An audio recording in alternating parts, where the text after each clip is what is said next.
Everybody hates Tommy. Blog Talk Radio. Warning. Warning. Welcome to the 2-minute warning. Where sports fans sound off.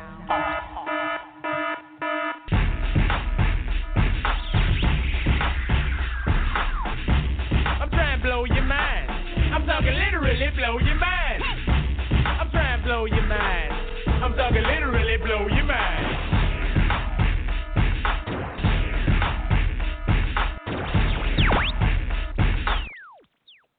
What's up, homeboys and homettes?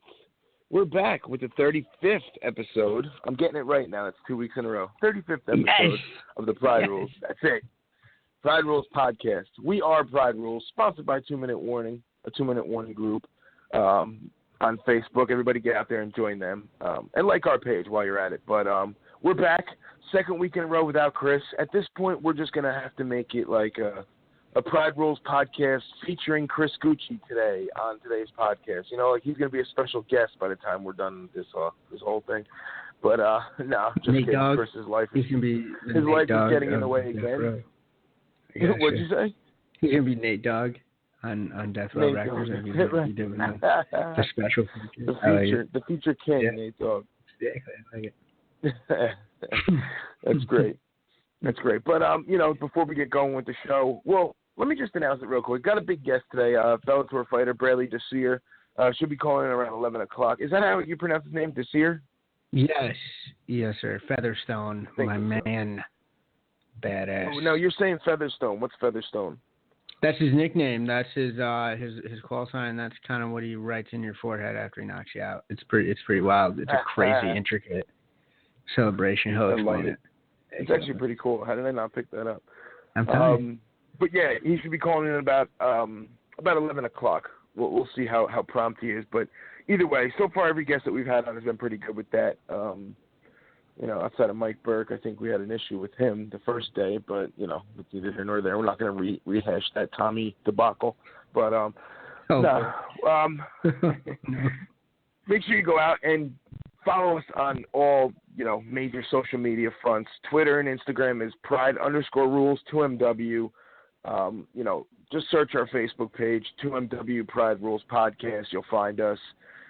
Before you do all that, go on our website, check that out. It's www.priderulesmma.com.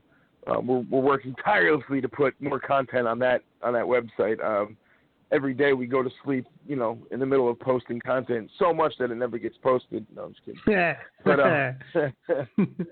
no, we're working hard at that. But we'll get everything going.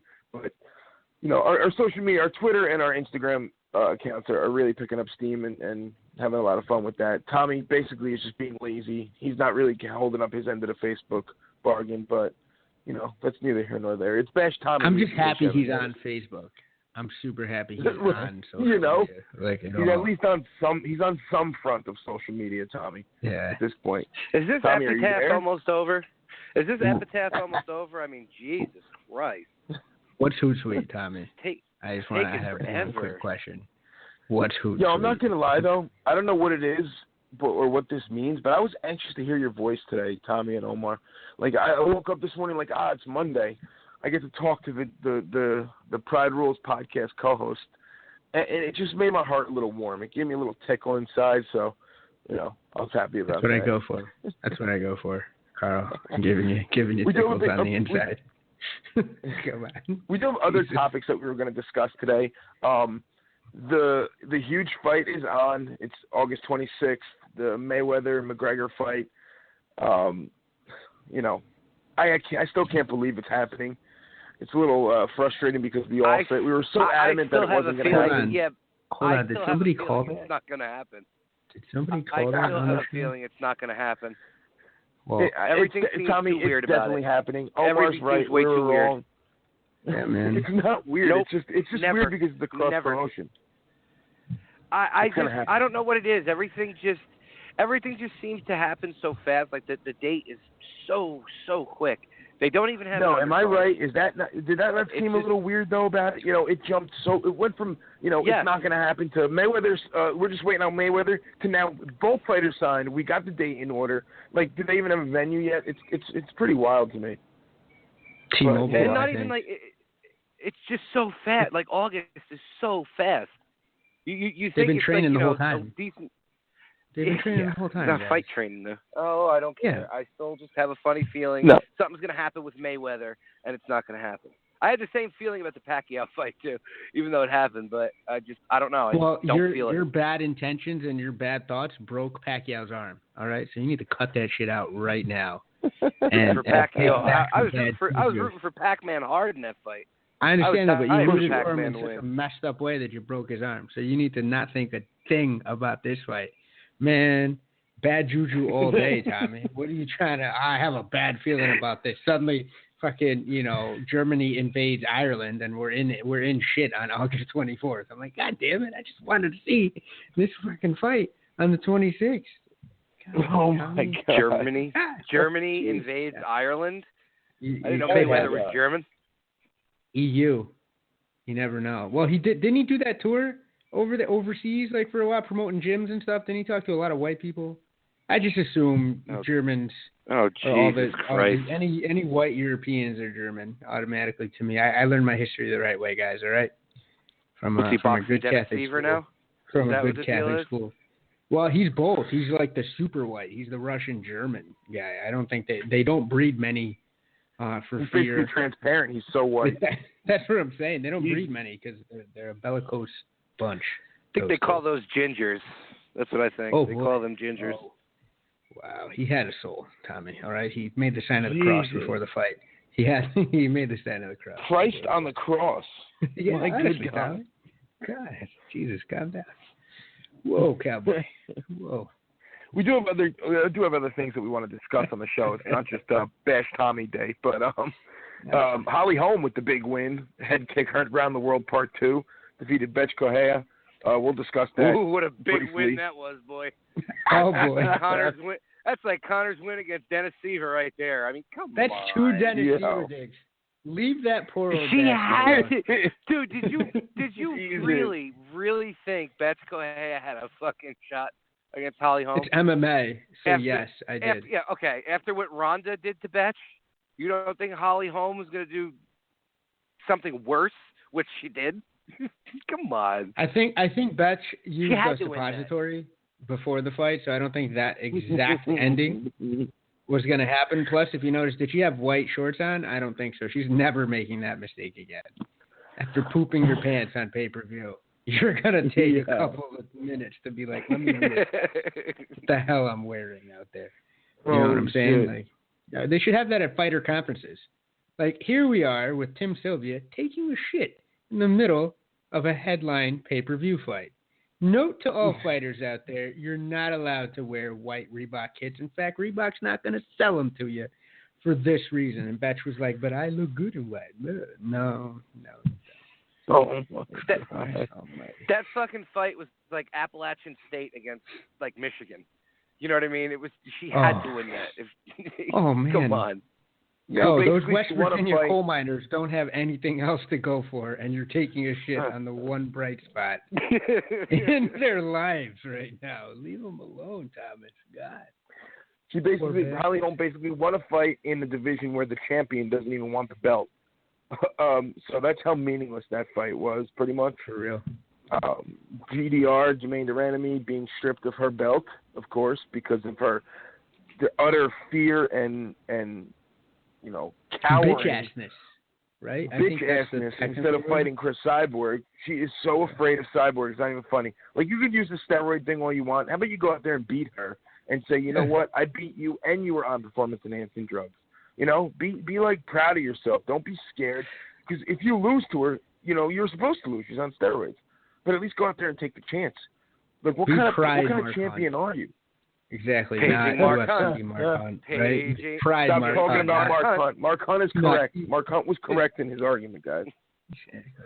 Yep. Don't want to take she's share bitching again. before the fight.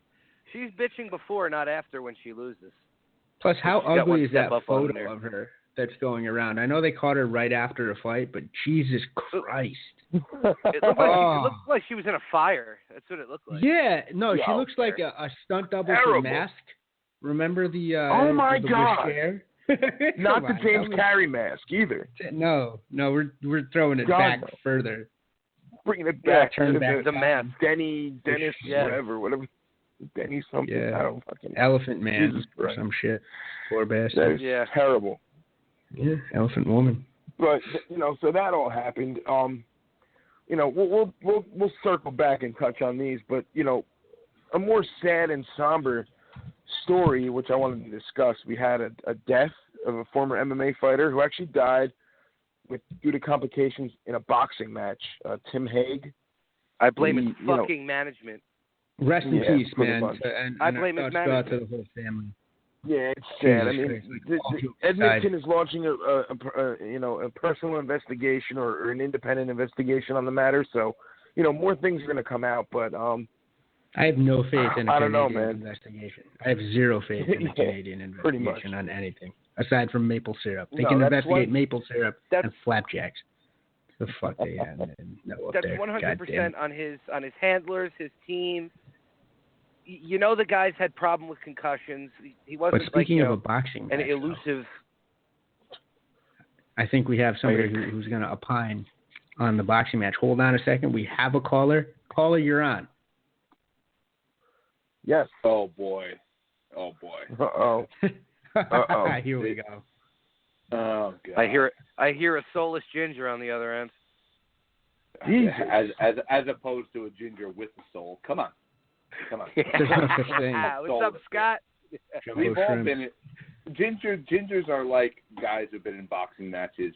They beat the soul all out of us. We're ready to go, man. How are you guys? Thanks for having me on. Let me give you a nice introduction here. Hang on, let me give him a nice introduction. We have Scott Brennan, host of the Verbal Shenanigans podcast, comedian. He went to school with us. Just an all-around funny, great guy. What's going on, brother? It's good, man. It's good to hear, Tommy, that speech impediment cleared up, man. It's good. It's good to hear that you're doing okay. Thank you. I must say, that was better than, like, the soulless ginger introduction that you gave the poor guy. I mean, Jesus Christ, show some respect, Tommy. Right? We want callers. I say the same thing to your brother. I say the same thing to your brother. You don't have a problem with that. He's family. He's not a okay. ginger, yo. He's got blonde hair. What the fuck are you talking about? He's got red beard, though, right? Beard. He's a pirate. Yeah. Isn't he? Jesus Christ. Stop making fun of Irish people, yo. We're going to kick your fucking ass. No shit. That's right. We're going to be We're going to get that miracle shot on August 26th, and we're taking over the world. Oh, God. Oh, God. So I hear you're brought on to basically talk McGregor because, I can never get enough Conor McGregor talk. Tommy really is the linchpin in holding us back from being basically an all McGregor show. He's a prick like that. But, what are your thoughts on the fight and now that it's going to happen? Tommy still thinks it's not going to happen, but, I'd like to get your thoughts on who you think's going to win. What do you think of the whole spectacle itself? Listen, just like Tommy graduating, we all didn't think it was going to happen, but it did. It did. All right. And listen, it's gonna happen. It's a spectacle, man. But you know what? I hate the overall hate for it. Let's just have fun with it, man. I mean, it's King Kong versus Godzilla, two separate sports. It's a carnival act. But you know what? Boxing's been so dead for so long. Like you're telling me this isn't going to be more entertaining than most Mayweather fights. I mean, they've been boring too, so just embrace it. I mean, McGregor's going for the money. McGregor has nothing to lose. He's got literally nothing to lose. He's got nothing to lose. If he wins, it's the greatest upset ever. If he loses, he was supposed to lose. He's got such little to lose. I don't mean to cut you off. He's got such little to lose. It's almost like Mayweather has everything to lose.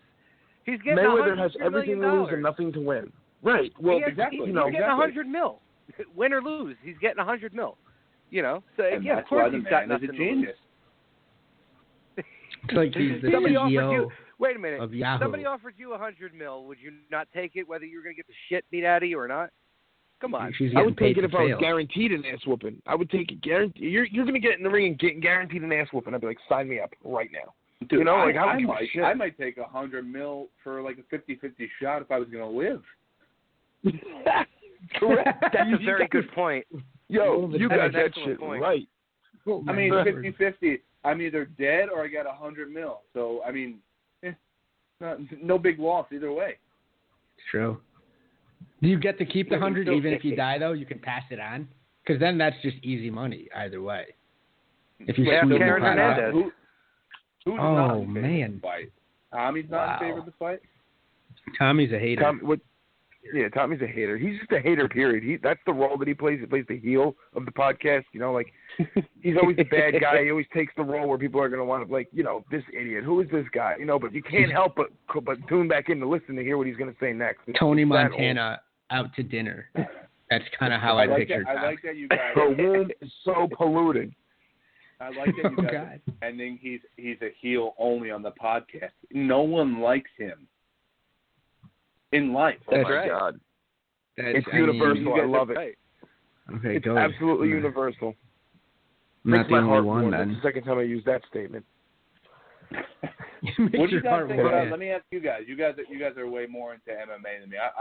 I'm a decent fan. I like it a lot, but you guys are, you know, you had a whole show. Then what do you think about the Durandame being the belt being stripped from her? Did you talk we about were literally talking about that as you called in. We were talking about that same thing. That's pretty good. No. It's good. We never even got to finish. I absolutely think it's the right thing. No, strip that bitch of the belt. Fuck her. She should fight Cyborg. I don't care what you think. Your morals. How set your morals aside for a second, dude. How come it wasn't taken away from Bisping? How come it wasn't taken away from Conor? Yeah, because she openly said she's not fighting her. I'm not fighting her. Yeah, no shit, but they both have said the same thing. Bisping said the same thing about Romero. Listen, I'm going to be sexist for a second. I'm going to be sexist for a second. The women's division is dying. Yeah, I only beat up a chick at the McGregor Alvarez fight, but whatever. The women's division is starving for competition. Like, it's going to die if they don't let this fight happen or if they don't get, you know, like, come on. Like, let's stop here and call it what it is. Like, there isn't much going on in the women's division. You fight the one girl who's going to give you a shot. You know, the one girl who everyone wants to see fight for a title. Like, come on. They don't care about Jermaine Durandame. They're tuning in to see Cyborg fight whoever the hell's the opposite of her, and it happens Cyborg to you. could fight a and horse, you're the champ. and I would still pay to see Cyborg fight a horse. Like Blazing Saddles and pull a Mongo. If they fought, they didn't give Amanda Nunes any publicity when she fought Ronda Rousey. Like, who the hell's going to care about Jermaine Durandame if she fights Chris Cyborg? Like, that's her name. Her face won't even be on the poster, let alone name or anything. Like, screw that. Sure. So, you know, I mean, that's really why it's happening. Yeah, I also think like she's being, it's being stripped because it's way too early. What does that division have? 1 fight, 2 fights in it? What is it? That's what I'm saying. Like, what are you doing? You know, you can't turn down anything yet. You know, there's no clout. There's no, Yeah, but you up didn't until earn $1 million today, fights where you could sit back and just be like, yeah, it doesn't matter. You know, like 100% right. And look at how she won too. It's not as though she blew the doors off of Holly Holm. True. Right? Like that. No. That's a big point for me too. It's not as though she came in and said, "I just bitch slap Holly. I made her convert to Satanism. You know, I turned the preacher into a devil worshiper." Like, you didn't do shit. You know, you squeaked by. There was a couple of questionable after the bell sort of punches even. Remember that? I believe that was part of that fight. So then what the hell are you doing? And then you're gonna go, "Oh, wait a second, I'll fight anybody. How about Cyborg? Oh, my hand hurts. Oh, there's steroids. Oh, I got a hangnail." No, get the fuck out of here, man. Like, seriously. I think they should have it's the right thing. Do you think they should have had Cyborg and what's her face fight, you know, for the contender, and then she had to fight no matter what, or are you just down with like them stripping it right away? That's an interesting question because they would have done it that way in the men's division. They've done it countless times, you know, even with the, the 55 division where they had, their 2 budding stars in Tony Ferguson and Khabib. You know, neither one of them got in the McGregor fight. They made them fight each other first, which turned into a whole debacle in and of itself. which really showed, who's really, a contender for that division and not, because I think the best to go up. But it's interesting that you say that. I really think that the same thing applies with the women. There's just not enough clout in that division. Like you said, it was actually a good word, because where do you go from there? Like, what fight do you make in that a division that's only, 2 fights old? Like, you really have no choice but to, 155 where there's 10 guys sitting there waiting. Right. Waiting in the round. Right. All who you can make an argument for. Exactly. Like, no one established themselves as, the clear-cut runner-up or the clear-cut number one contender. So at this point, you have to really just go on name recognition. And obviously, Cyborg, no matter where she goes, she's right up there. She's been in the news with the whole Magana nonsense going back and forth. So, she's already got some public interest drawn up. Like, she was trending for a while after the retreat. So I think it's the right move because of the lack of firepower otherwise, So it I has just think nothing to do with the lack of firepower. It's the right thing to do. You're because full of it's shit. the right thing to do. Champions should not turn down any fight. That should come with the resume. Like, you put a fighter in front of you, you either fight him or you don't. That way across the board from the beginning, like it used to be. Like it used to be. Yeah, I get it, but I thought we were talking about strictly on the Cyborg scale. Like you know how it used to be. There's none of these crazy fights available. Do you think Cyborg should have to fight another fighter first before just getting a shot at the belt, walking right in? That was his question, Tom. No, bouncing ball here, dude. It has nothing to do with foul bouncing ball. This is how it should be, regardless. You don't follow the bouncing ball. He's missing my point. It's common fucking sense. No, I just pictured Tommy watching the Hypnotized video and following the little bouncing ball with the lyrics. In a helmet, definitely. Listen, how do we get on this talk? Listen, I'll talk for 50 hours about McGregor Mayweather. Why are we talking about Jermaine Durandamy versus Cyborg? Who gives a shit about that fight? Let's talk about the fight that people want to see. Yeah, you're right. Scott, because I want to see Jim Miller beat the hell out of Anthony Pettis. I am so ready because I'm not going to lie. That guy was one cool dude. I'm with it. Yeah, Jim Miller was on the Verbal Shenanigans show with his brother Dan. It was a pretty damn good show. That was a really good show that Jim Miller's awesome. Jim Miller's an awesome dude. No, because no one ever fucking promotes these things for us. How do I know it even exists? I'll get that second. Yeah, get that link. Tommy did a bad job. You should be following our page on Facebook and let us know when these updates happen so we can cross-promote for you guys. Tommy did a bad job. Jesus Christ. Yeah, we'll do all sorts of stuff going forward. But I just want to throw it out there. Jim Miller and his brother are some real-ass dudes. I got to interview Alex Morono and James Crouch. They were both cool. But Jim Miller, it was like sitting in a bar with my uncle. Like he hunts and he just does weird things and dresses like the Ultimate Warrior in his gym and like he's just a real ass dude. And I knew him a little bit like just from his fights, but like meeting him and then looking at some of his stats, that guy's got a legit MMA record. And he does not get brought up enough. And he brings it too. This guy's gonna bring the wood too when he fights. Like he's got some classic battles going on. Him and Joe Lozon fought to like basically the death. Pretty cool. Great. He's got a podcast, and Lozon's going on it this week. I thought that would probably be a cool. Yeah, they're friends because of that fight. They become like lifelong friends because they battled it out so long. He even said one of them he would let, like, if he had another kid, he would let Joe Lozon be his godfather or something like that. That's crazy. That's how close they are now. But, well, you gain a respect for each other, like Arturo Gatti and Ward had. When Ward was in his corner for Gotti's last fight. Depending on the kind of people that they are, you could make a really good friend out of somebody that you had a war with. You never had a problem. So we should all fight Tommy because we need to gain respect for this guy. So we should all just line up and fight Tommy. Oh wow, man. Listen, I only wanted to say that. Listen, no. For the record, I only wanted to say that so I could say the other. And I joke. We all kid with Tommy. We all. I've already had the clap once though. I don't really. I don't know if. Can you Me get and it? Tommy actually been friends for a long time. We go way back. Actually, we go back like friggin' like name buckle belts and finger waves. Car seats. Wow. Not car seats. Jesus. I was in Newark at that time. I feel like you two probably still sit in car seats together. Yeah, in the back. So Scott, who do you think? I can't fit in a car seat. Scott, do you think McGregor has a shot in hell? Any shot in hell at beating Floyd? Listen. If he didn't have a shot, there'd be no line. But, every dog has his day. Maybe Mayweather. Okay, let's talk McGregor scenarios that he could possibly win. Okay, maybe Mayweather finally doesn't train like a madman that we all hear about and run at 4:00 in the morning after partying all night, and maybe he's off and he takes him for granted, and Conor gets that one clean left hand. Maybe, right? That's the best we can wish for.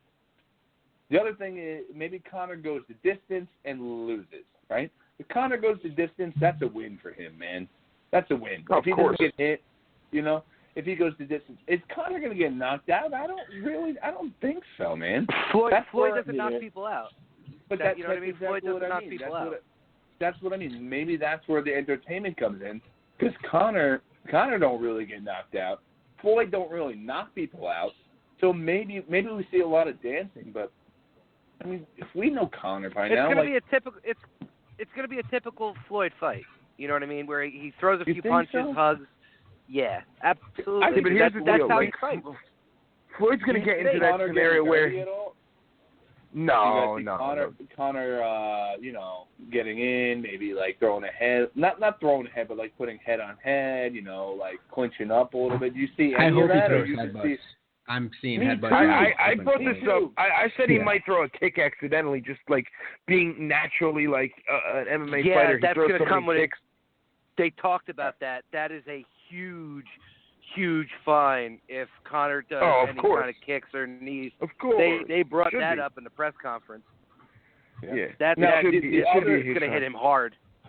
The other scenario I'm worried about is like the two of them go out to the bar afterwards and like cheersing like we just made $100 million each, and like this worked. They probably we got will. him. Right. Oh, 100%. Whatever. The Andy Kaufman, Jerry Lawler scenario. Exactly. Whether it's $100 million, $60 million. Once you're over $1 million, it becomes right. In our terms. But are they going to the bar and just being like, we got them? Or do they actually really hate each other? That's the whole thing.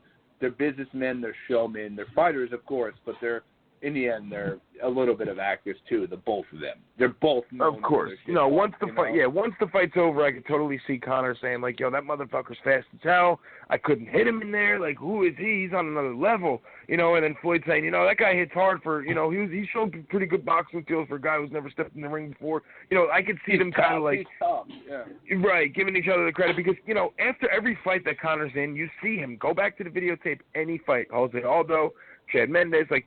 Even Dennis Seaver, he always gives respect. Dustin Poirier, he always gives respect to the guy after the fight, and he says, like even Nate Diaz, we're showmen. We're doing this to hype up the fight. But after when it's all said and done, we're all competitors.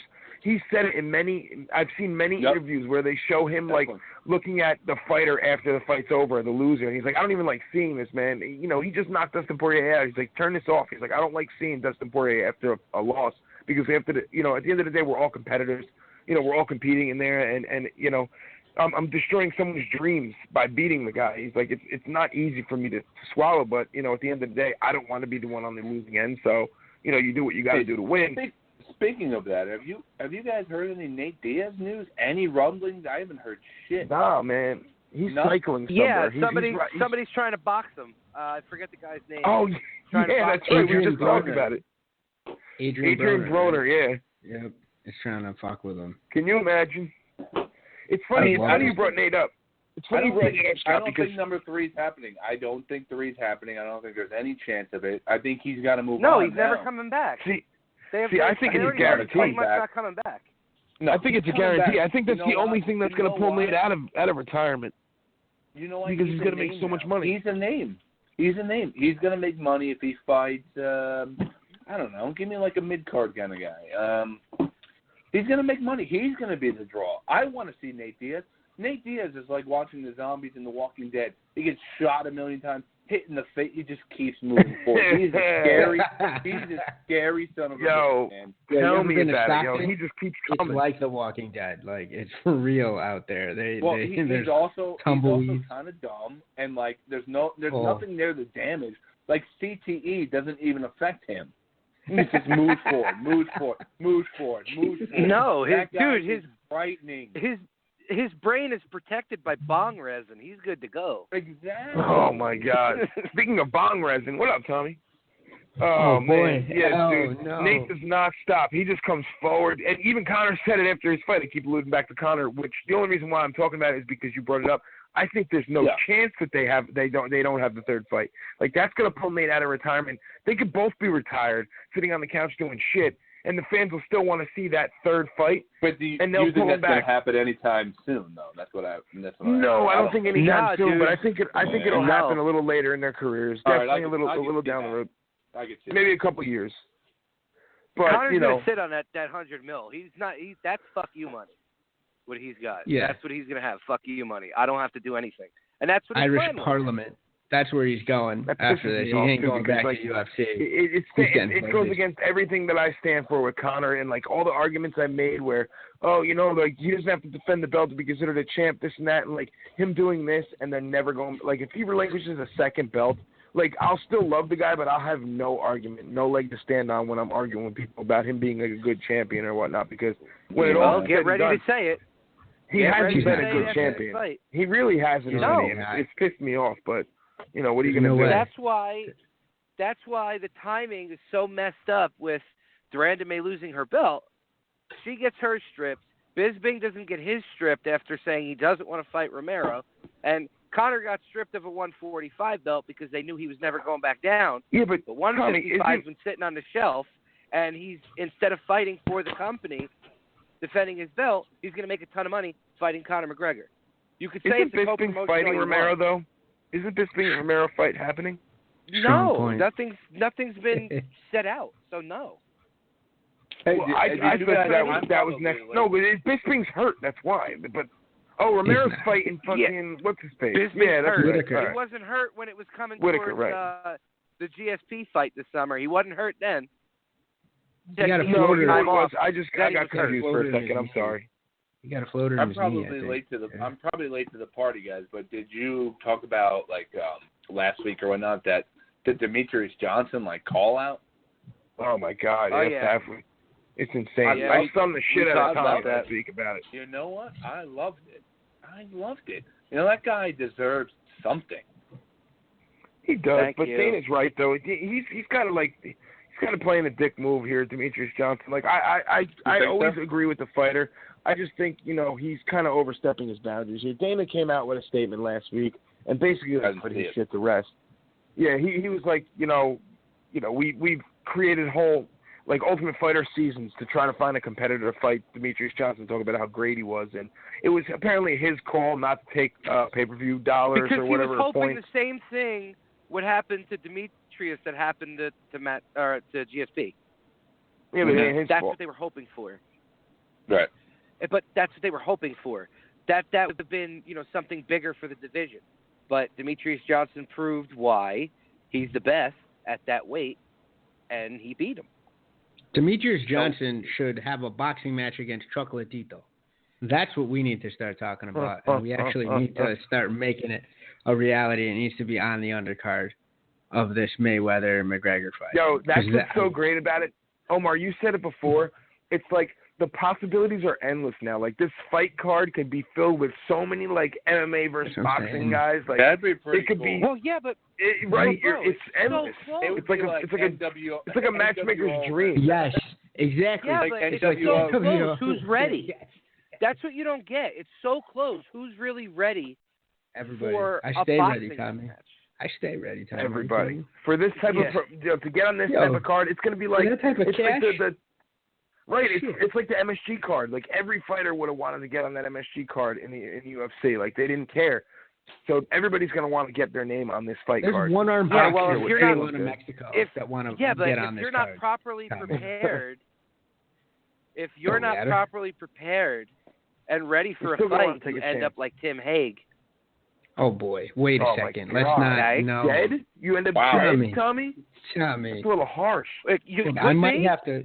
Tommy, I might have to. No, you end up knocked out. That's what happens. You don't end up dead. For that, you're gonna. That's 5 minutes in the penalty box. For Tommy. And I'm not even making a joke about it. I'm not even making a joke about it. I'm saying Scott, flat out fucking serious.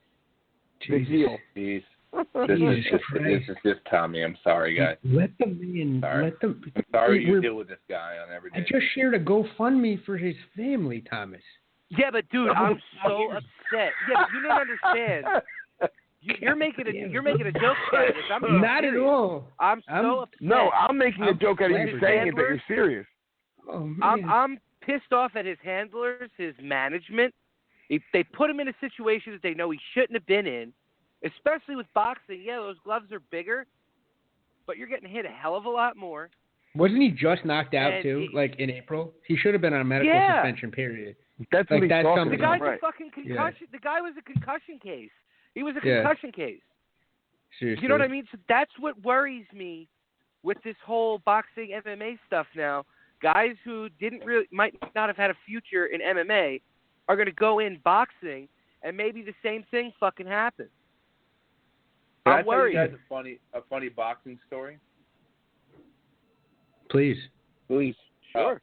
All right. So I got in a little bit of trouble one day, and we won't go into that. But my boss happens to be friends with a guy who works with Larry Holmes, right? Sweet. And oh boy, yeah. So I'm all bummed out, man. I got I'm bummed out. Things are happening and whatnot. And my boss comes up to me. He's like, "Here, you got a phone call." I'm like, "What?" He's like, "You got a phone call." He gives me the phone. All of a sudden, on the other line, I hear, "Hey, Scott." I'm like, "What?" He's like, "It's Larry Holmes. It's the champ. It's the champ. Larry Holmes." He's like, "What's the matter?" I'm like, "I don't know, man. Like, I think the comps are kind of wrong. Like, blah blah blah." He's like, "You're telling me, bro?" And he goes into like a 20-minute diatribe of how he got pulled over one day, and the cops like made him like get out the car and go back and the Larry Holmes. Larry. Wow. Holmes. He's like, what?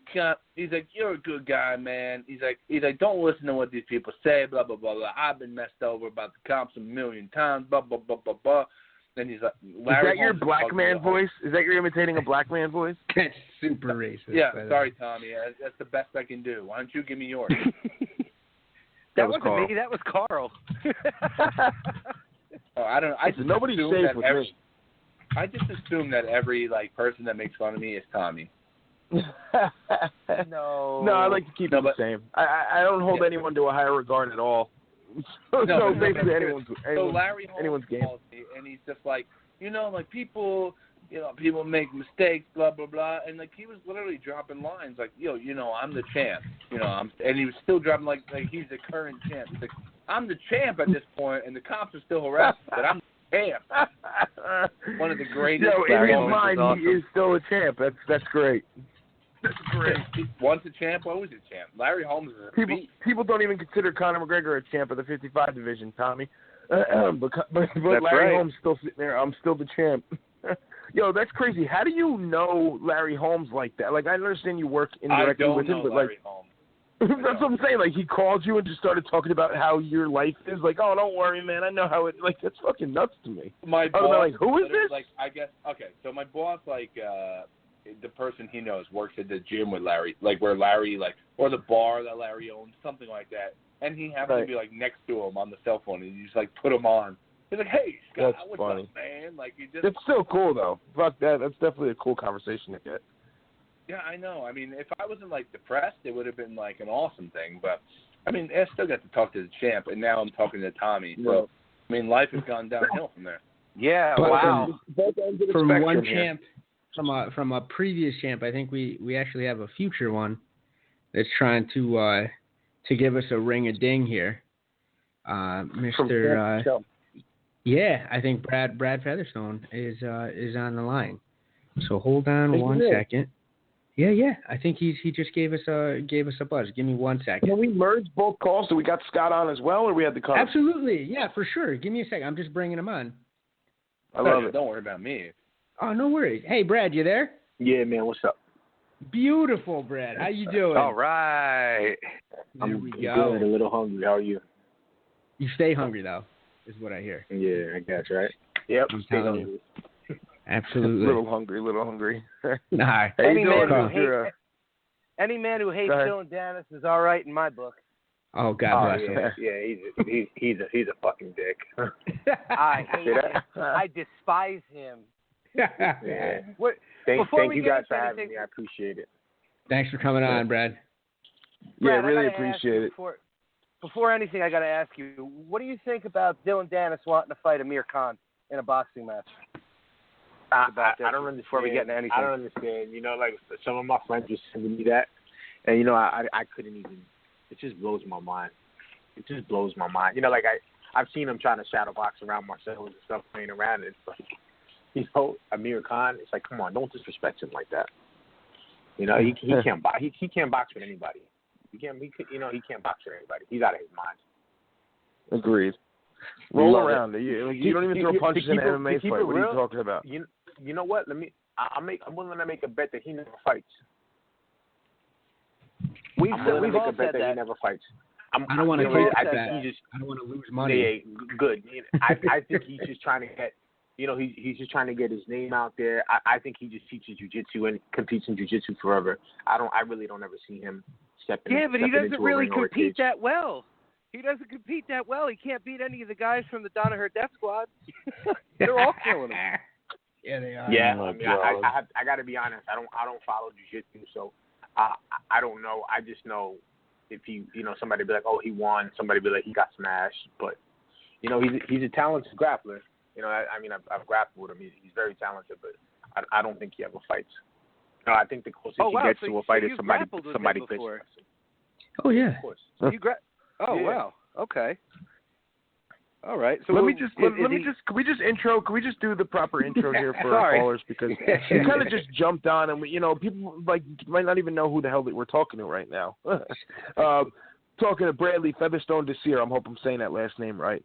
You are. Thank you. All right, good. A lightweight fighter, fighting under the Bellator promotion. He's currently got a 9-5 MMA record, fighting out of the Tiger Schulman's banner in New York. There was a little discrepancy as to where Omar says you travel all over the place, so we just pinned it down to New York, the little broad. No, it is just exclusively Tiger Schulman's now for about the last 2 years. Gotcha. Sweet. How do you like that fighting out of Tiger Schulman's? I've actually I've known a couple people that fought out of that. Out of that gym or gyms or whatever, that franchise there, and they actually they say it was really good. I'm assuming you get the same funny? type of training. I'm gonna give you the backstory, right? So when I first got home from the Marines in 2009, I was looking to keep training, and I had a friend who trains at Tiger Schulman's, right? And he took me to one of their I call them general population schools, right? And there was nobody. Were you there ever in jail, man? Oh no. No, in the Marines we call things Gen Pop too. Right. So I went to one of the Gen Pop schools, and the instructor said I would send you to headquarters right away, you wouldn't even train here. But it was a lot of discipline, a lot of structure, and at that point in my life, I didn't want any rank structures, or I didn't want any discipline in uniforms. So I said no, thank you. But then I had ran into Lyman Good at an event in 2011, and he asked me to come to headquarters with him. And at the time I couldn't. He didn't really let me say no. So I went with him, and the training there was incredible. It's the franchise is so big. They take all the top students and they put them all in one room on a between 10 and 12 and Monday through Friday. So I went in, it was great. And I was going back and forth with Tiger Schulman's from 2011 to now. But, I still, for a few years, I wasn't sold on uniformity. I was big on individuality. So I was like, I'm good. I like dropping in. Knew all the coaches, hung out. I knew the ins and the outs. So I really feel like I learned how to fight there. And then it wasn't until about a year and a half ago where I was like, you know what? It's like that girl you date all the time for years, but you don't take her around anywhere, and then all of a sudden you get married. It was one of those. It was like, you know what? Let me just be here full time. So now that's a good analogy because everyone here has had that situation happen to them. Yeah, we haven't gotten married, girl, but you like her a lot. Yeah, you don't take her out in public, and then all of a sudden it's like, I'm trying to get married. Come here. Now we're dating, right? Yeah, So that's kind of how my marriage with Tiger Showman went, and I'm very happy there.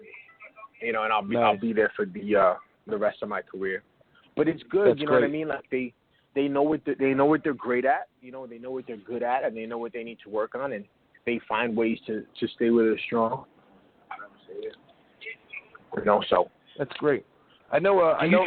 Most notably in the UFC, Uriah Hall trained out of Tiger Showman. So. Just where I was going with it. Do you train with him? Yeah. I remember Uriah. I remember Uriah used to train. So, you know what I mean? Uriah was there with us for a while, and then he went to the Ultimate Fighter, and Uriah decided he felt he needed a change, and Uriah made a change. I have no bad blood with him. And you know what? Slowly but surely, he's gotten a little worse. So I think it might have been tied to him leaving the gym. Well, you know what? That's like. So he struggles since he's left, but it's not my place to question his decision. The same way I felt that I needed individuality in the beginning, maybe he felt that he needed individuality at the end. So that's up to him.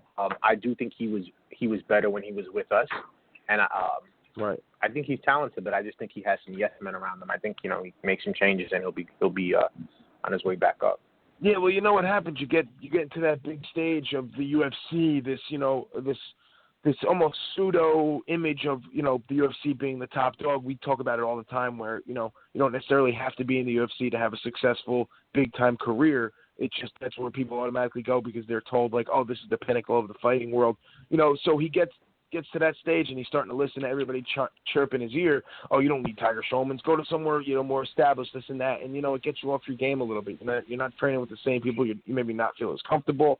Who knows what the reasons are? But I think like changing gyms it's independent to each case, but it's usually the majority of the time I think it would probably be a bad decision. Stick with what got you there. Well, you got dance with the girl that you brought. Yeah, but the thing is, Uriah has a unique style, right? What's Uriah really good at? If he's really good at those kicks, right? Yeah, those spinning, whirling. So like, I don't know if you guys are football fans, but I'm gonna make a football analogy for you. Absolutely. So it's like you can't just throw Hail Marys all day, which are what those spinning hook kicks are and all that stuff. You got to they're very high risk, high reward. Yeah, some underneath routes, some play action, and then they bite on the play action, which is boxing, and then Uriah hit them. When Uriah would hit all those techniques, he was hurting people with the hands first. He was hurting people with low kicks, and he had them moving backwards. And then when they would move backwards, they would move right into those spinning techniques. The spinning techniques are long techniques, most of them. But he got away from that, and he just he just threw them all over. But I think he'll get it together. Uriah's a smart guy. He's a smart guy. He's a good fighter. He's fucking deadly with those kicks too. He's tough. But that stuff he did with the exactly. toe. Jesus. Yeah, hell yeah. I did want to say something. Like, thank you for your service, dude. You mentioned that you were a Marine. So I just want to take time out to say thank you. I know a couple of Marines too, and it's without you guys, freedom isn't free. They say all that, like it's absolutely true.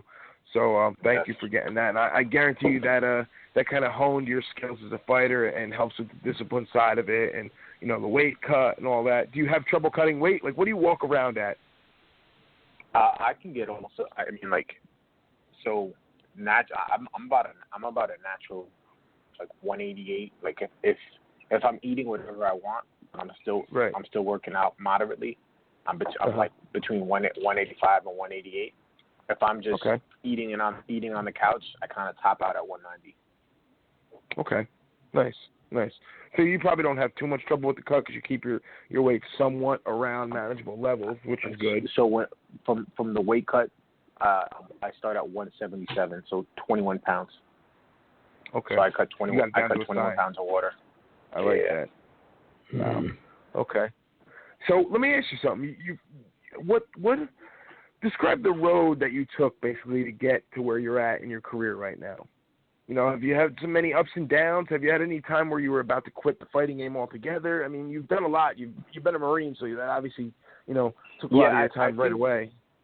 I think the issue that I had in the beginning was, one, I was fighting at the wrong weight class.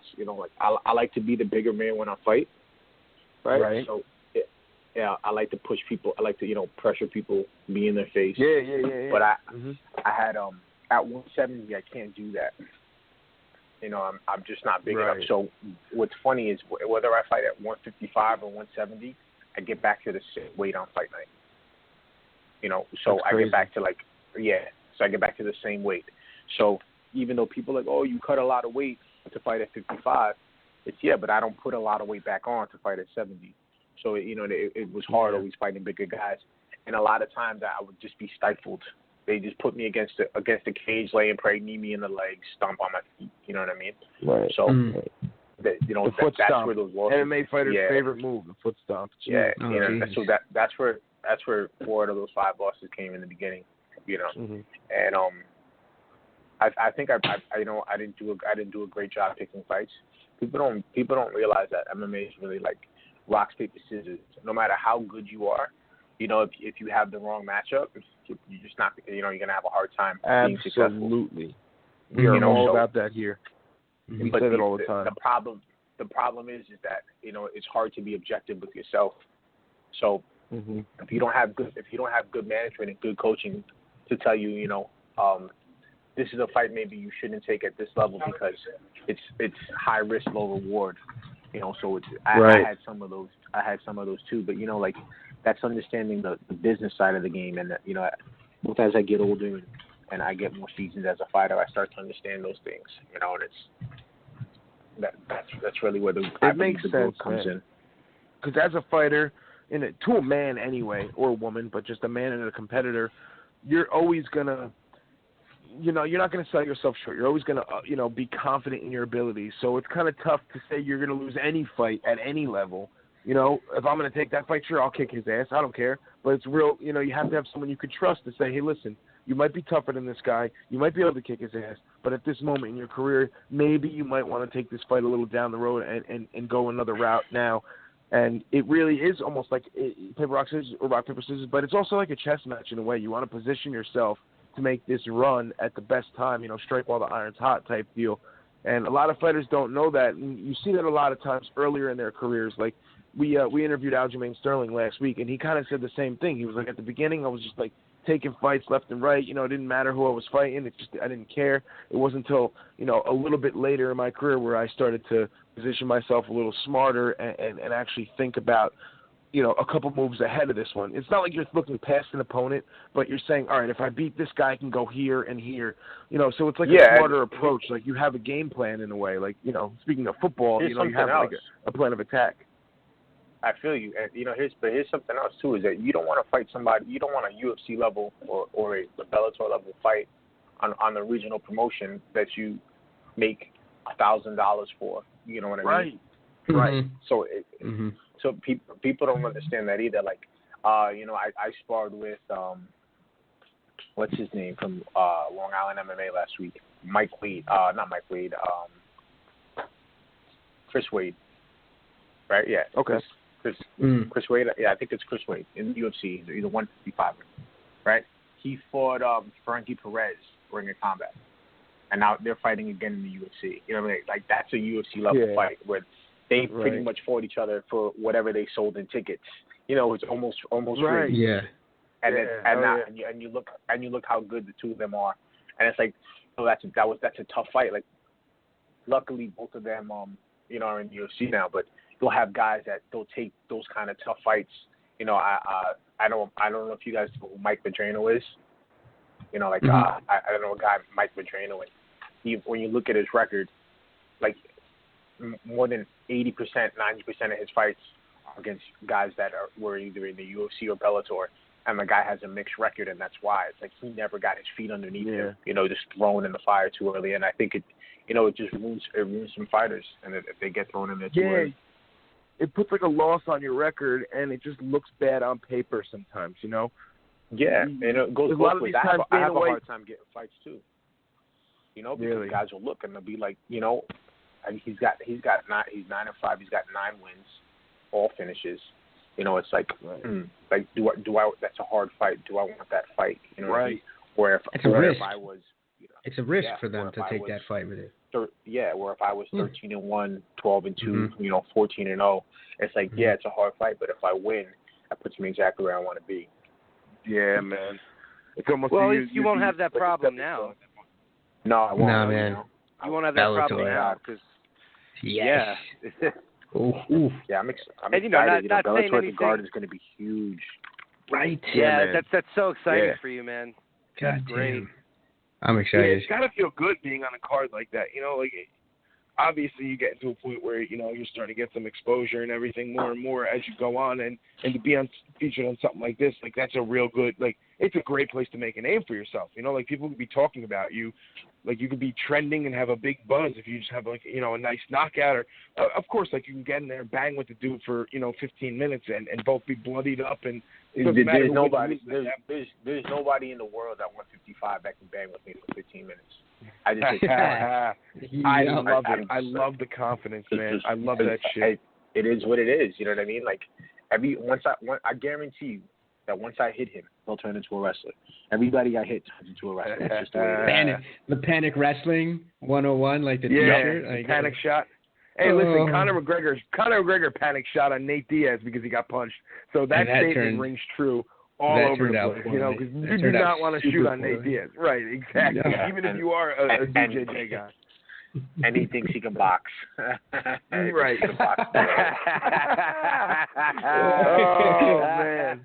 Yeah. Yo, Nate Diaz is a better boxer than Conor. That's for damn sure.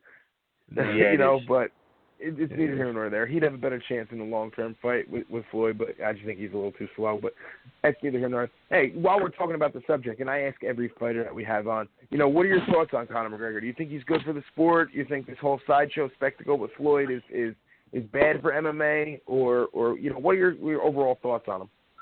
Oh, I think it's bad for MMA if you're talking from the company standpoint. I think it's great for the fighters. You know what I mean? Like, I think everybody should be encouraging Conor, because what happens is you know, like the company honestly they just can't control him.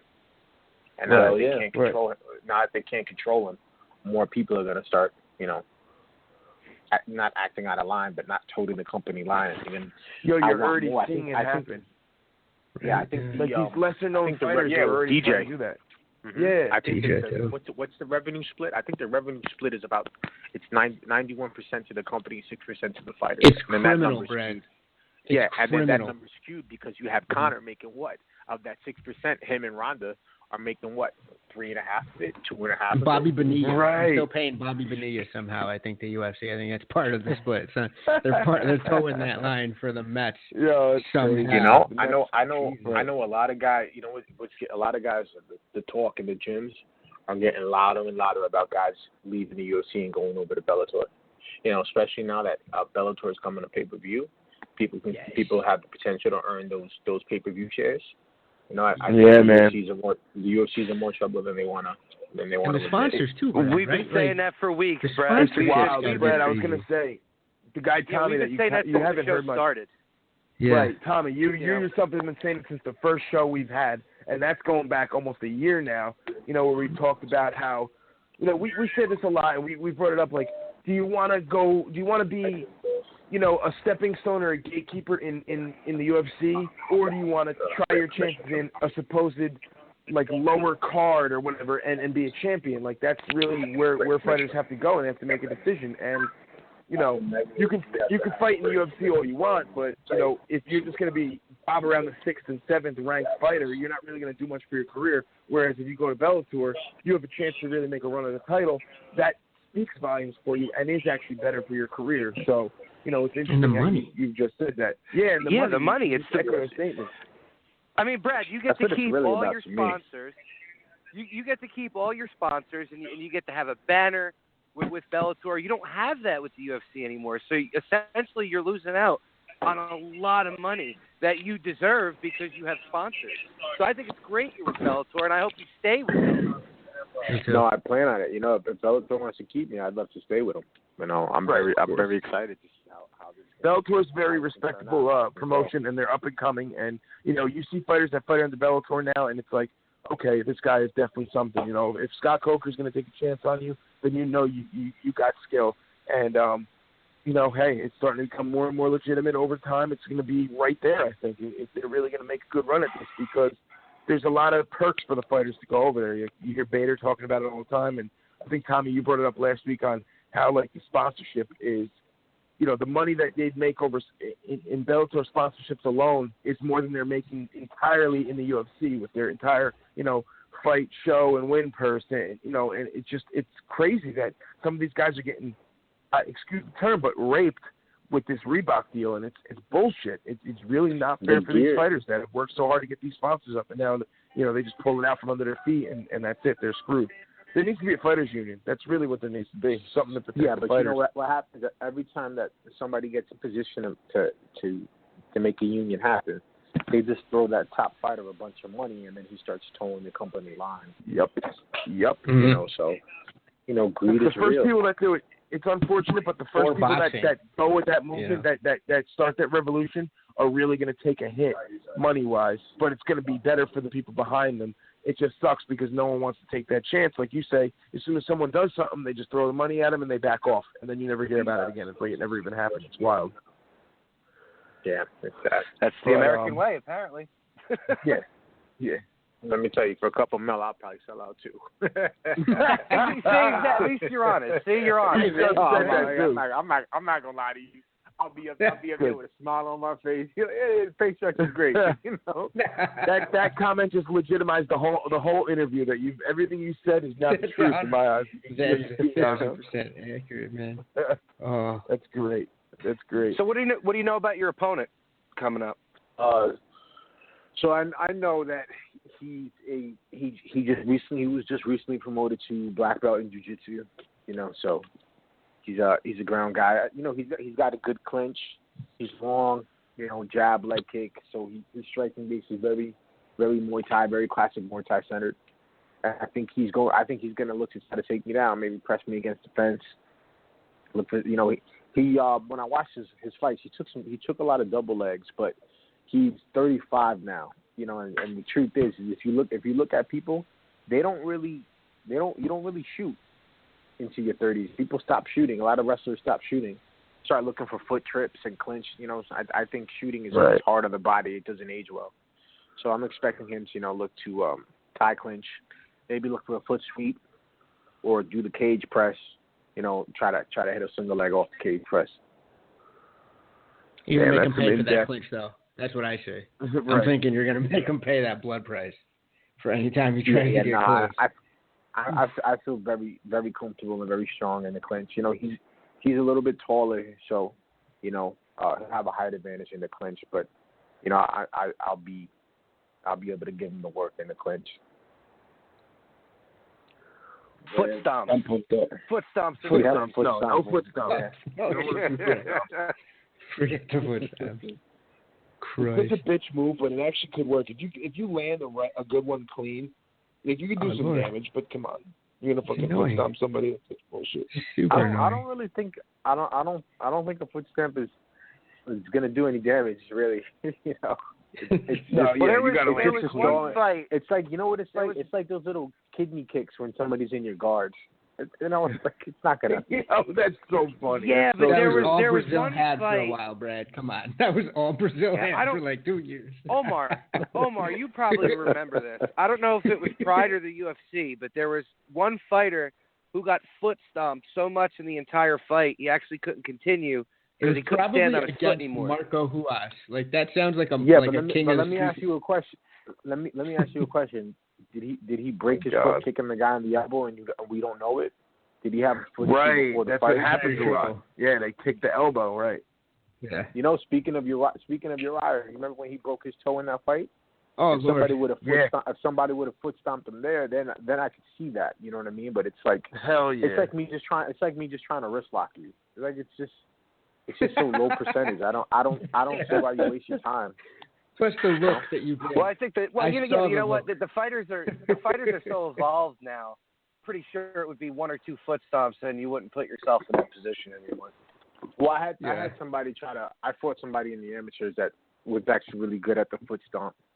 So all I did was I knew he was going to foot stomp, and when he would go to foot stomp, he's on one leg, and you just foot sweep the other leg, and that's it. Foot stomp is over, and he's on his back.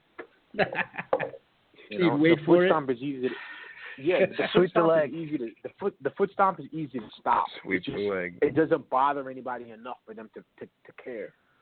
Yeah, to stop. You're right. Yeah, kick my foot. I don't care. I'm doing more damage up top from head control and shit. Exactly. Right. Yo, Brad, let me ask you a question. I know we're kind of jumping around topics, but I wanted to ask you early. How'd you come up with the nickname Featherstone?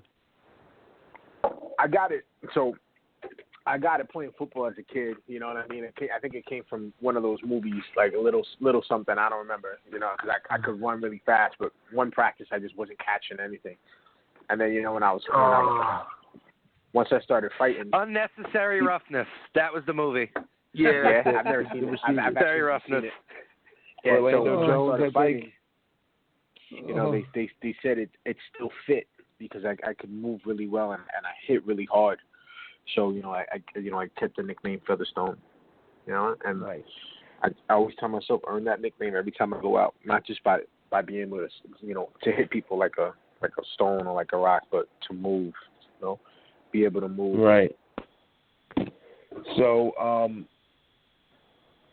so you played football growing up. Any other sports besides? Football is my first love. Football. Love it. And shooting. I love it. Shooting dice. That's my Okay. my other sport. I feel like shooting dice. So. Nice. Yeah, we definitely some football fans. We'll have to get together and shoot some dice.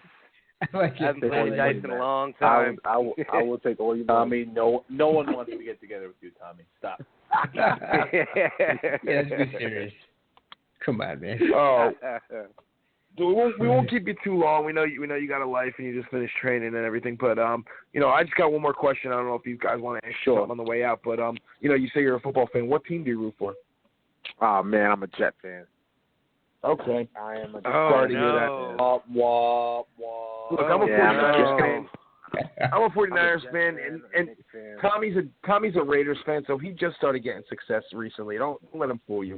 We're all in the gutter right now, basically. No wonder you guys are fighting. Jets and Knicks. 49ers Jets and Knicks, strong move. Fans. Yeah. I'm a Knicks fan too, Brad. Knicks fan. That's Jesus Christ. You said have I been a Jet fan my whole life? Yeah. Yeah, pretty much. Yeah, unfortunately. Oh boy. Yeah. Good thing you're a fighter. You had fight. We had some good. We had some decent years. We've never had, some good years. Listen, when we won the last Super Bowl, the military was still segregated. And I think they were just.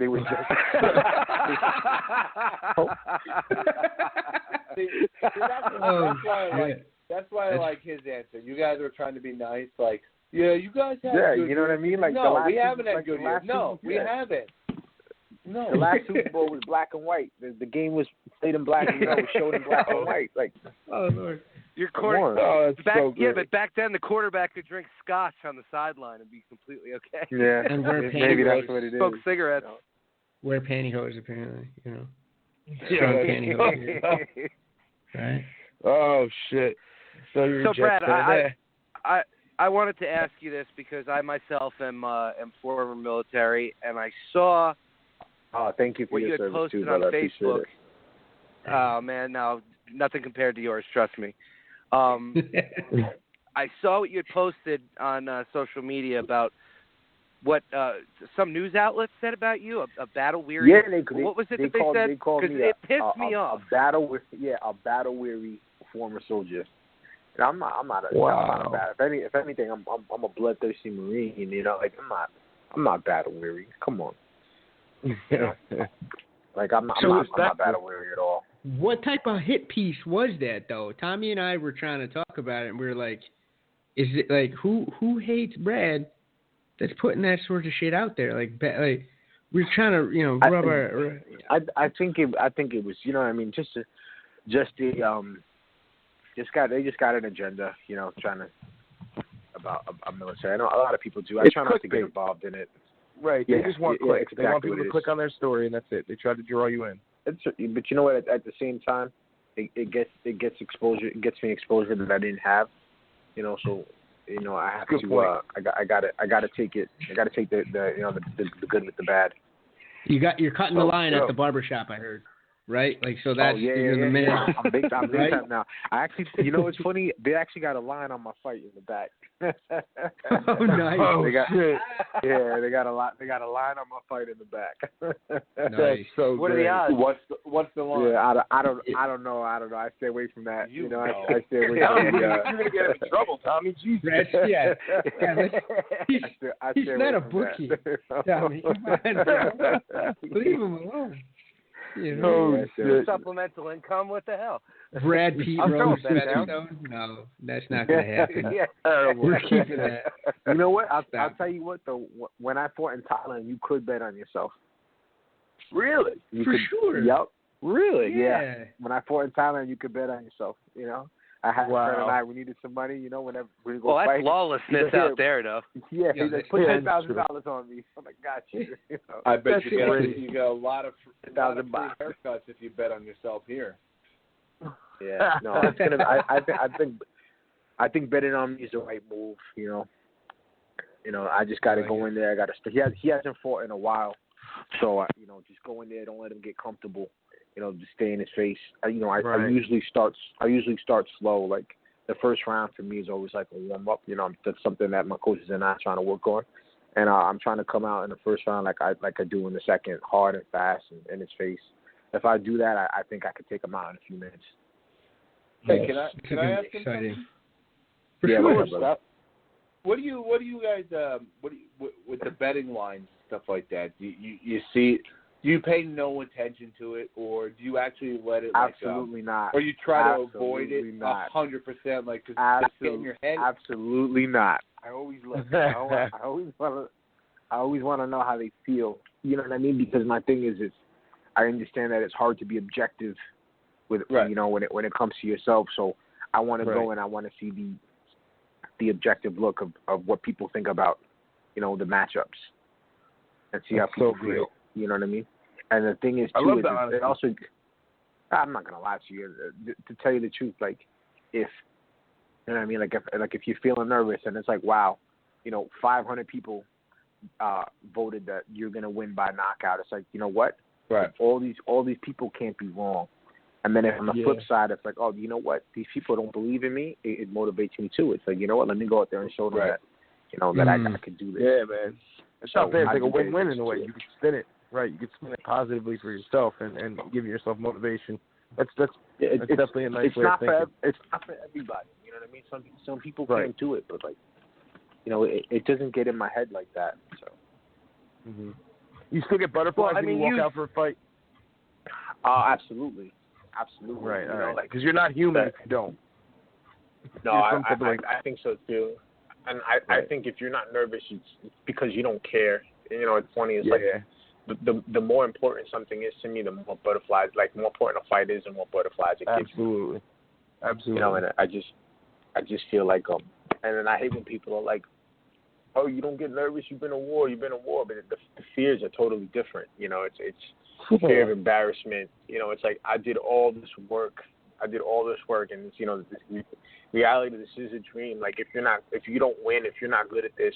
You'll have to go work a job. You'll have to go do this. You'll have to go do that. Yeah, man. And then you'll have maybe the guy cuts you with something. You got a scar on your face that for every day of the rest of your life you have to look in the mirror and remember how you got your ass kicked. Yeah. So it's a very different kind of fear. Yeah, but I love his outtake. I love his outtake. It's so goddamn real. It's so goddamn real. Mm-hmm. He's not like, you know what I mean? He's not like half these guys that are just like, nah, it's nothing. It's just the fight. It's just, two human beings. I'm not nervous at all. He tells the goddamn truth. I love it. Right. It's very candid, and that's the way to help.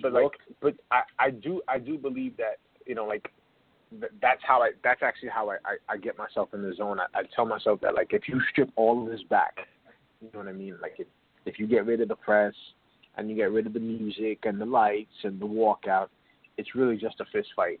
You know what I mean? Like, yeah, man. If you tried to rob me in a back alley and it was just me and you, I would fight you.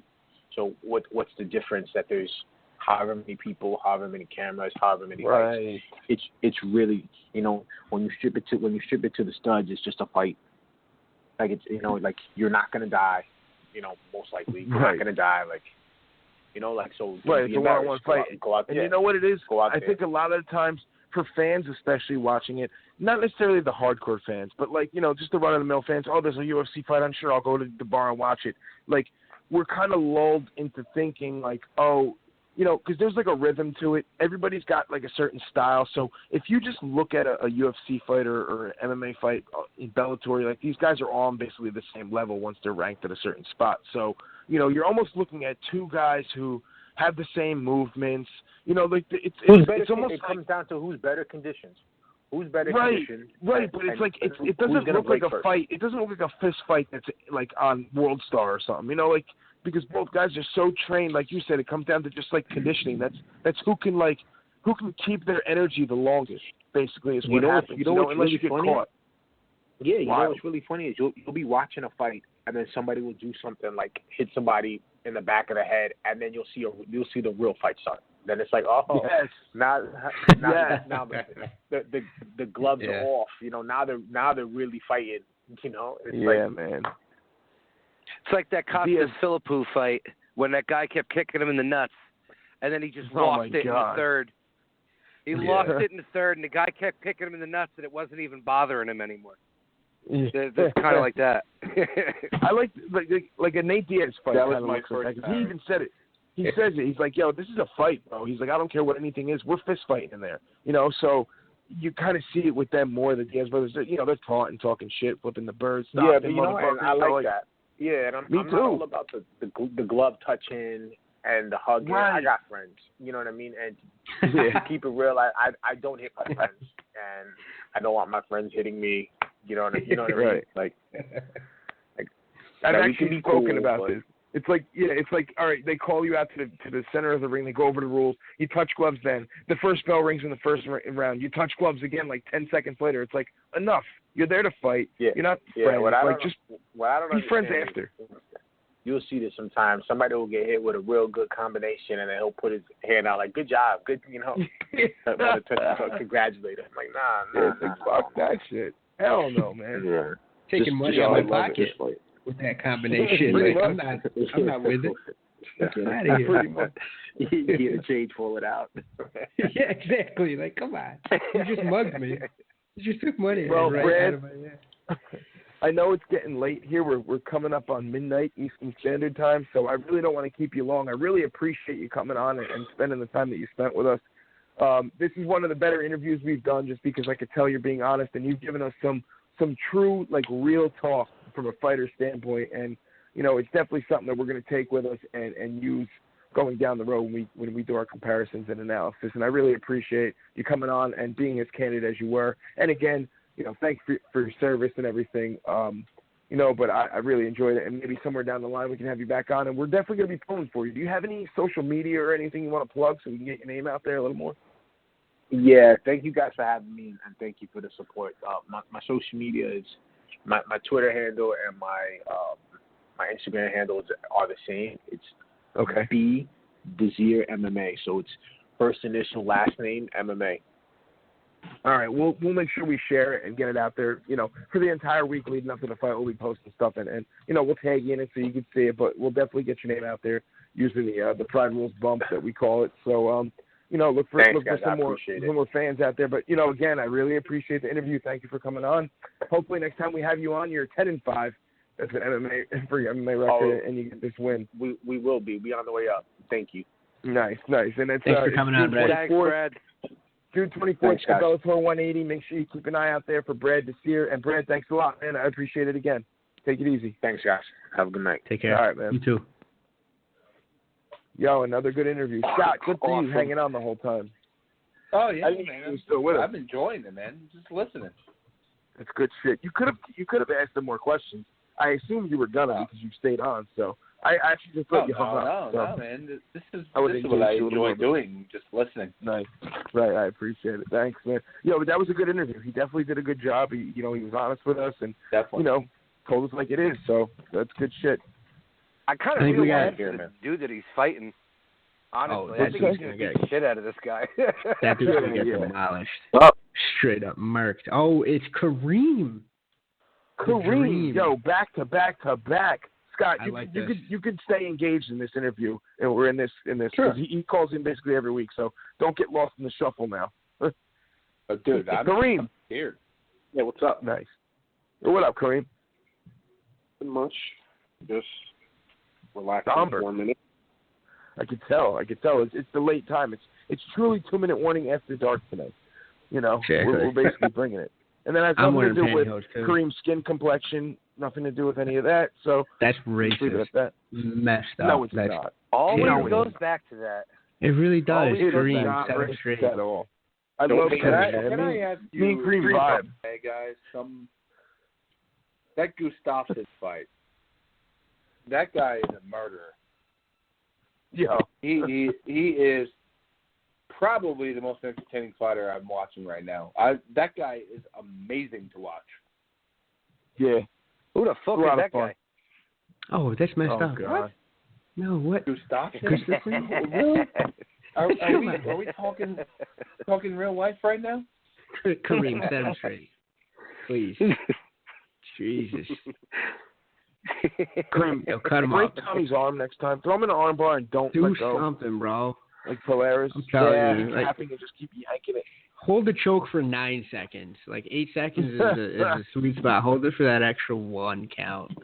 Just say no mas, sweet prince, no mas. Get out of here. When you hear the gurgling stop, when you hear the gurgling stop, hold it for like 2 more seconds. Yeah, like a hard toe. Like a touch football toe. Speaking of a hard two, Tommy. Oh no. That's terrible. Oh, okay. So, Kareem, what'd you think of our boy here? Scott. Is this the weird part of the podcast? It's every time. There. We got 10 minutes left. We had 2 callers on already. Like, that's it. Yeah. 3 now. That's it. We're mailing it in. It's like you pour the water on the gremlin. Right now, we're getting right around that time. You know what I'm saying? Carl at the titty bar, we shot our wad. Oh no! What are you talking about? Carl doesn't go to titty bar. At the titty bar, he got set. He backs him up. He's like, "Yo, I'm not gonna do it for a week. I'm gonna get ready. That's it. And then we're gonna go. I save shit. If I want to save money to spend on this shit, I better get my money's worth. Come on, it's economics. It's economics. All that. Seriously. Oh, so Kareem, Glory. So wait a minute. While we have Scott on, Scott, why don't you tell the listeners about verbal shenanigans while we have you on? Yeah, we didn't even talk about that. And what the fuck? When are you going to invite the real host on, me, the guy who holds this whole shit together? You need to have me on your show, not Tommy. All right. Omar's good shit. You can have Omar on, but me, I'm the guy. Me. Oh, thanks. And I already like Omar, and I already like you. Tommy was just my way into this podcast. Let's be honest, all right? I'm used to being used, so it's good. You're here, so it works. Oh boy. No. I don't want to talk about verbal shenanigans. It's what I do all day, every day. Why would I want to talk about that? It's just a little podcast I do. I also run my comedy shows out of the same name, and I don't know. We have a lot of interesting guests on. Just tonight, we recorded right before you. We interviewed he was the former leader of the neo-Nazis, and he's under a government-funded thing to help people get out of the hate groups. And a couple of weeks ago, we got. Is that how you met Tommy? Is that the connection? Tommy's still in the right hood. Yeah. I don't know. We just interview interesting people, passionate people, all that stuff, and I don't know. We had Victor Wu on recently, and some guys from Coheed and Cambria. We've been doing it for a long time now. Yo, that's so crazy. You know the drummer on Coheed and Cambria? Have you had him on by any chance? I just interviewed him. Yeah, Josh Weird Shepard. Science. Yo, he's got a hip hop following. Dude, he's got a couple hip hop Weird albums out. Science. He's nasty. Yo, he is so nice, dude. And nobody knows about him. I try to tell people all the time. It's so weird that you just said it. I wish I would have known because I would have called in or given him a shout out. He had Claudio from Coheed on one of the songs. Something on my dad's something on the whatever Dad's Eyes or something like that. But yeah, he's nasty, man. And they gave me I did 2 separate interviews with them this week, and it was pretty cool. They just left for Europe like the other day, and right. Yeah, we just do fun stuff like that. We've been going for a little while, and right. He's like, I don't mean to keep cutting you off about this guy, but he's got skill. He's like kind of like a bootleg Eminem in a way, and I don't mean that in a bad way. You know, he's like a little less politically correct, and you know, kind of the same shit. Like, dude, there's he's no nice. way you can say somebody is a bootleg anything else and not have it come out as a negative. Right. Well, check it out. Check out Weird Science if you want. No, Weird Science. He's a more than anything. Check out Coheed and Cambria if you guys are into. Well, of course, yeah. They are so unique, man. Yeah. They're so unique. But I haven't been following them for 15 years. I don't need to say that. But anyway, the podcast is just something we've been doing for a while, and I've been talking to Tommy through it, and I'm glad you guys are. It seems like you're rocking and rolling. You're getting better and better guests, and that's the way to do this thing, man. Right. Pimping Tommy out. What night do you guys record? We record Monday nights. We recorded right before this. Okay. I texted Tommy like, hey, you want me to call in? And we could do various call-ins and stuff like that going forward. I had a children's book author on tonight. Children's book author. Sweet. Tommy probably reads those books by himself, figuring out the. He needs his son to read. That's none of your damn business. Yeah, that's none of your damn business. Those teenage sounds are tough, man. So Scott, do you have a show page, like a social media show page that you want us to get out there? All right. Yeah, I mean, whatever. Twitter is just BS Comedy, or you can look up Verbal Shenanigans. Instagram is Verbal Shenanigans. Facebook is Verbal Shenanigans. So, and then we also run a monthly comedy show at Tap House 15. I do a whole bunch of different things where every month we give back to a certain charity. I pick a different charity every month. So if anyone of your listeners has a charity that you want to do a comedy show for, just contact the group, guys. And that's it, man. Awesome. Enough of me. Eddie Gordon might be a good. Eddie Gordon might be a good candidate for that because I know he's starting up a charity, or he might have had one already. But we could ask him next time he's on. So Verbal Shenanigans, just search that on any social media platform. You should probably find you guys, right? Verbal Shenanigans. Yeah, that's it. So, check that out. Now I'll make sure I follow you on all fronts and get your name out there. I'll share some shit, get it going. But that's pretty cool. Yeah, whatever. He don't really care about plugging his own shit. He's just coming on to have a conversation. That's all. Yeah. I mean that's I don't know. It's just fun listening to just fun listening to something different than my own thing. You get in your own head for so long, you're like, man, I suck. I just want to listen to somebody else for once. Stop it. Chime in every once in a while. Right. Is Kareem still with us? I'm so glad Kareem called in. Listening to you guys. No, he's dead.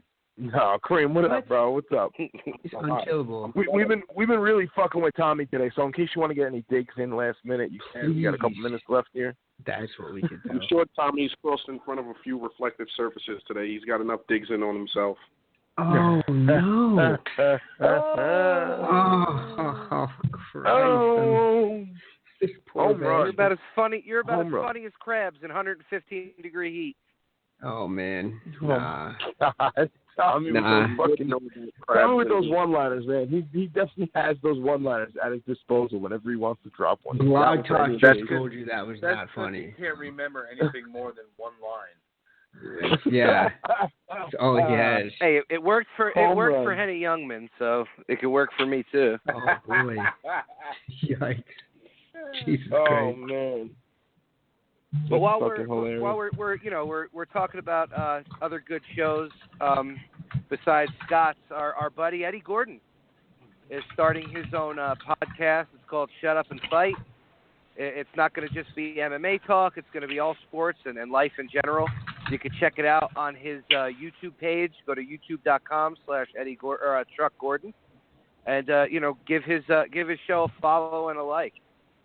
I told him we'd talk about it since all the love that he's shown us has gotten us as far as we've gotten, especially getting Aljamain on. So, he's still coming on in July. We'll plug him at the beginning of next week's podcast because we'll keep putting it out there earlier on in the show so people have a chance to write it down.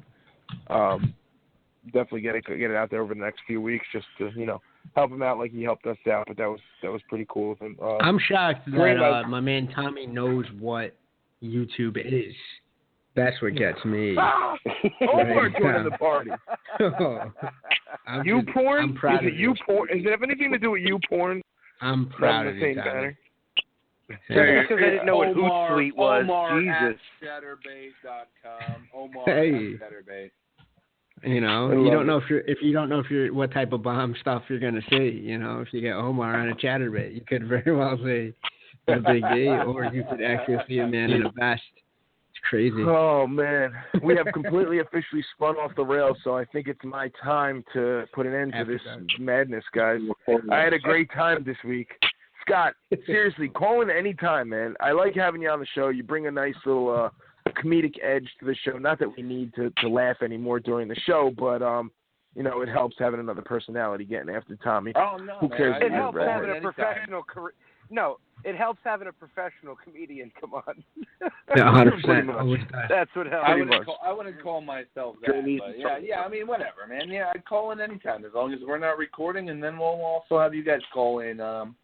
We record the same night, so I'm sure we could arrange something, and then if anything, we can get the equipment together and do like a cross live broadcast. I would like to do that. So, we'll take care of that. All of us will get together, and then we'll call Tommy. Yeah, pretty much. I love it. So make sure you do check out Scott Brennan, the Verbal Shenanigans podcast that airs Monday nights. What media do you use? Do you use Blog Talk? How do you? It's iTunes, Laughable. Okay. Basically the same. Stitcher. Anywhere you can find podcasts, you'll find them. If you're not borderline, something's wrong with you, just type in Verbal Shenanigans, and all of the podcast apps out there. Just type it in, and you'll be subscribed every week. And then we try to do something different every week. So that's all I want to talk about, guys. You guys were awesome, and thank you so much for having me on. No problem. Thanks for coming on, brother. Thanks a lot, brother. Thank you, sir. Anytime. All right. Good luck with this. Thank you. Good luck with your show too. Thanks, man. But all right, guys, that puts an end to our show today. Kareem, I'm sorry we didn't have you on a little longer. We definitely ran a little long with the guests, but they kind of run our show once they get going here. We kind of just let them have the leniency that they need. But in any event, we did still put out our hour and a half, so I'm happy with it. Do we have any guests on next week, guys, that we know of yet, or are we just gonna fly by the seat of our pants and probably do our own thing? Always. As long as the planets align right and everything is good scheduling wise, we should have Josh Madama on next week. Powerful Josh Madama. Ooh, I'm excited. Madama Jiu-Jitsu. Big out. Josh, the owner of Madama Jiu-Jitsu. Shout out to Josh. Obviously Kareem and Tommy train out of that gym, so that would be a big guest. We've been trying to get him on for 30-something weeks now, so to get him on will definitely be a big thing. But that basically does it. I want to shout out Omar's gym, of course, Black Hole Jiu-Jitsu up there in upstate New York somewhere. I don't even freaking know where it is. Where is it again? Verona? Wappingers Falls, New York. Wappingers Falls. The name even sounds confusing, but it sounds pretty up there. It sounds like I would want to go there. I just think of Wappingers Falls. Wappingers Falls. We have great seafood, nice water views, beaches. Oh my God. Our Tinder's popping. Making a cameo again. Sounds like a place where a guy with no teeth sitting in a. Sounds like a place where a guy with no teeth sitting on a rocking chair at a gas station. That's what it sounds like. And they all do jiu-jitsu. So you know what? It sounds like where all the Italian guys from Jersey go to retire. We went to Wappingers Falls. Upstate. They have apple trees. They have apple trees up here. Believe that. I don't know if they caught on to what you were saying, Scott, but I did. Oh, boy. Yeah, I did too. That's all right. As long as I got you, Tom. The world's good. That's it. You got me. You got me. And there's the cutoff. There's the show cutoff, cutting the callers off because we ran long. Yep, pretty much just cutting. Anyway, big shout out to the Verbal Shenanigans podcast. They air every Monday night. You can find them anywhere podcasts are found. Just like our show, the Pride Rules MMA podcast, sponsored by 2 Minute Warning. Big shout out to Madama Jiu-Jitsu. Big shout out to Black Hole Jiu-Jitsu or Black Hole BJJ. I'm not exactly sure which one it is, but either way, I think they both work. Mike Burke, of course, the Institute Muay Thai will continue to shout him out because he is our man. Aljamain Sterling, Bradley Desir, Eddie Gordon. 80K fight. I'm sorry? 80K Fightwear. Yeah, I'm sorry. Powerful. Joe Cashin. I wanted to say him first. I always forget to throw it in there, but he got some stripes on his belt the other day. He got some stripes on his belt on Sunday. He's knocking on the black belt door right there. That is a bad Kung Fu Panda. Son of a bitch, that dude right there. That is a legit son of a bitch right there. I love it. ADK Fightwear, Joe Cashin. Check it out, adkfightwear.com. Make sure you go buy some of your gear, some rash guards or something out of there. It's competition approved, so won't have any issues there. But I guess that's it for the absent Chris again. Kareem, big shout out to Kareem calling in. He said about 3 words today, but he did take the effort to call in. So shout out Kareem. See you next week. For Tommy, for Omar, I am Carl, the straw that stirs the drink, and we are the 2 Minute Warning Pride Rules MMA podcast. Check you guys next week. Big show this week. See you guys later. Peace.